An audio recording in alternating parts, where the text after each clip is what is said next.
few years ago, I read a riveting blog post by a young guy who made it clear to me that a new work world is emerging. And his post went something like this. Every morning when I get to work, I park my car, leave myself in the car, and go into work. At lunch, I always try to come back out and reunite with myself for a few minutes before I have to leave myself in the car again and go back into work. I do this every day.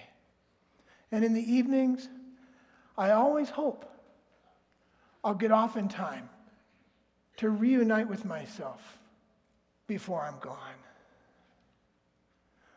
What this guy identified is that he's living at the intersection of two opposing work worlds. The industrial age, which is still strangely dominant in the front office of most companies, and the participation age, which is emerging as the new standard for how we work. It's an awkward pass-off. For instance, in the production area, we have replaced industrial age assembly lines and smokestacks with things like nanotechnology and clean rooms. But the front office looks pretty much the same way it did 100 years ago, with managers making all the decisions.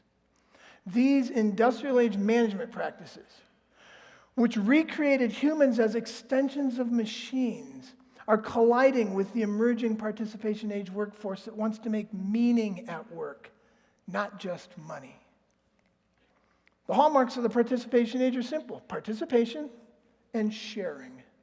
Companies are discovering that if they invite everyone to participate in the building of a great company and to share in the rewards, that both the company and the people profit more.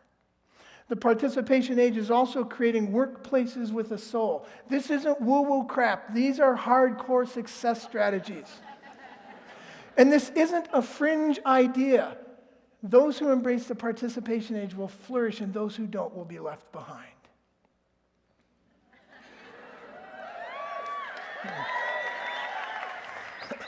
So let's imagine, what does a participation age company look like? Imagine a company with no departments, no corporate ladder, no promotions, no HR department, no written policies, and just a few written beliefs. Imagine a company with no managers, just a few leaders who lead because people are following them, not because they have a title on the door. And imagine a company with no office hours even in manufacturing, with self-managed work teams who own the decisions that they will have to carry out. And a company with unlimited vacation and profit sharing for everyone. Think about this. Is it possible this would work better? This way of doing business would work better for both the company and the people who work there. Is that possible? In his book, Reinventing Organization, Frederick Laloux said, imagine what organizations would be like if we stopped designing them like soulless, clunky machines. And I would add, what would organizations achieve if we reimagined them around the idea that everybody wants to be creative, productive, self-managed adults? Well, the good news is we don't have to imagine this. These companies are springing up, participation companies are springing up all around us in every size and in every industry. What you see here is only a small partial list of companies that have either fully transitioned or are racing to embrace the participation age as fast as they can.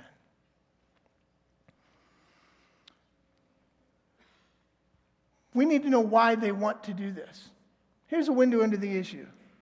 Of all the reporters' questions, who, what, when, where, how, and why, which one of those is the most human of questions? Why? Yeah, the one that an animal is least likely to ask is not as why. Yet what is the one question that you were forbidden to ask for 100+ years at work? Unfortunately, why? See, if you ask why, you were challenging authority. You were a rebel. You were outcast. You're a misfit. These were systems designed by a few geniuses to be run by unquestioning, childlike employees, right?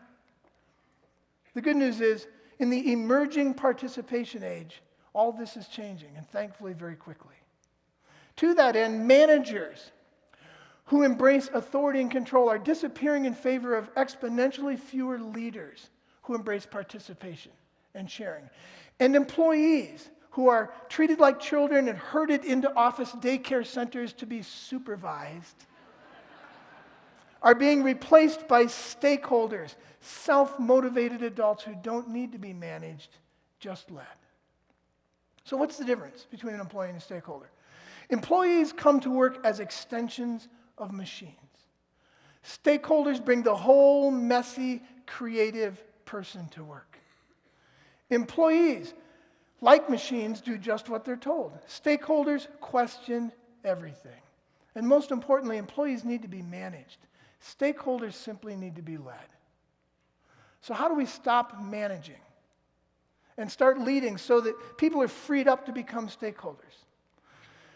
First, we have got to stop solving problems and deciding things. Leaders train other people to solve problems. They delegate decision-making, and then they get out of the way.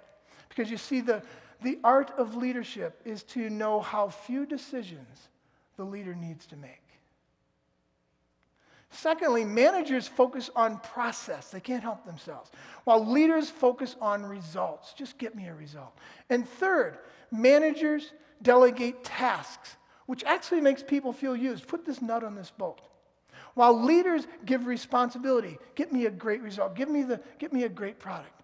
And giving them responsibility creates ownership, and ownership is the most powerful motivator in business. It will giving ownership will make sure that you take care of your own, well,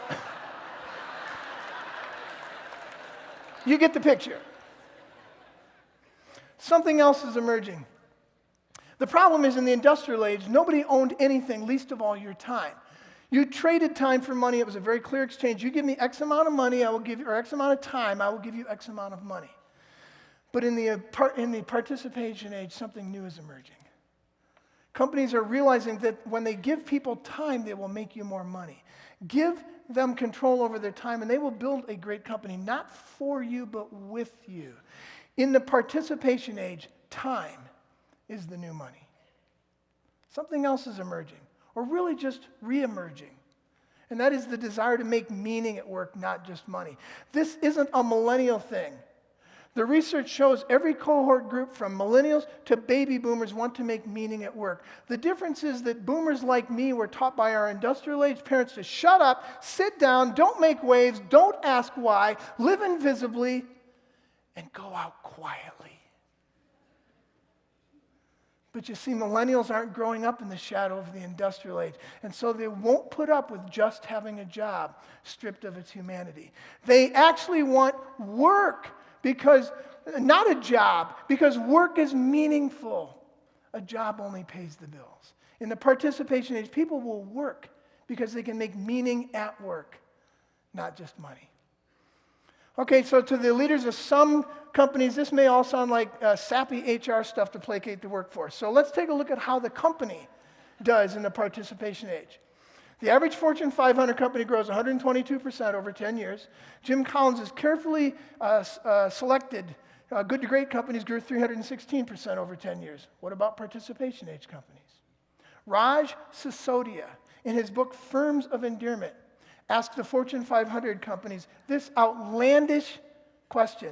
Are any of you in business to do something greater than just make money for your investors? And he found 30 companies that raised their hands and said, our first priority is to make meaning, not money. And with that primary commitment to making meaning, those 30 companies grew an average of 1,025% over 10 years, 3 times faster than good to great companies and 10 times faster than the norm. The results are in. If you want to make a bucket load of money in the going forward as a company, you need to join the participation age. So let's take a look at one participation age company, Semco. A company that does everything from manufacturing to banking, has 3,000 stakeholders.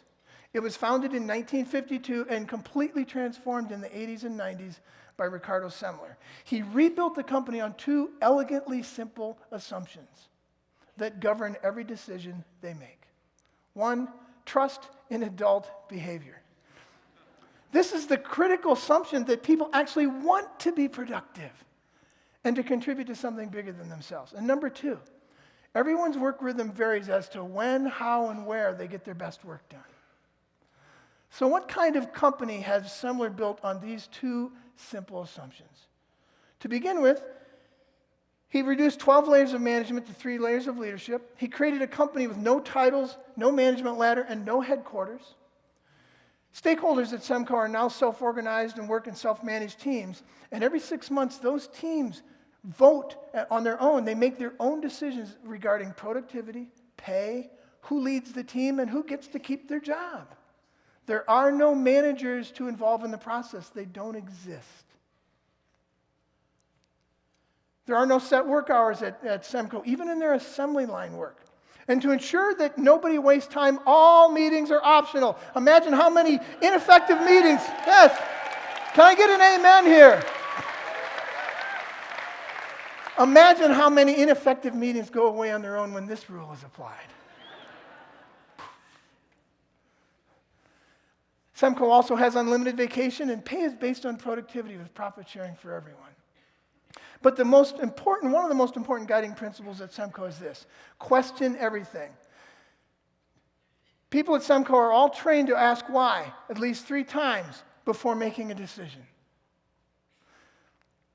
Ricardo Semler says he didn't build a participation age company, just to get freedom from the time clock, the cube, or the bureaucracy. He said he did it because he wanted everyone who worked there to have the freedom to discover their own destiny. Now again, this may sound great for the stakeholders, but how has this focus on humanity worked out for Semco? Incredibly well, it turns out. In a recent 10-year recessionary period, Semco's revenues grew 600%, profits were up 500%, productivity rose 700%, and to this day, employee turnover remains at an incredibly low 1% to 2%. But these guys aren't alone. They're not freaks. W.L. Gore, for instance, with 10,000 stakeholders, was organized this very same way long before Semco. And scores of other companies are already organized this way or moving as quickly as they can in this direction. So how do we find one of these companies, or how do we build one ourselves? First, make sure people are paid for great work, not for time spent sitting in a chair for another year. Look for a results-based workplace.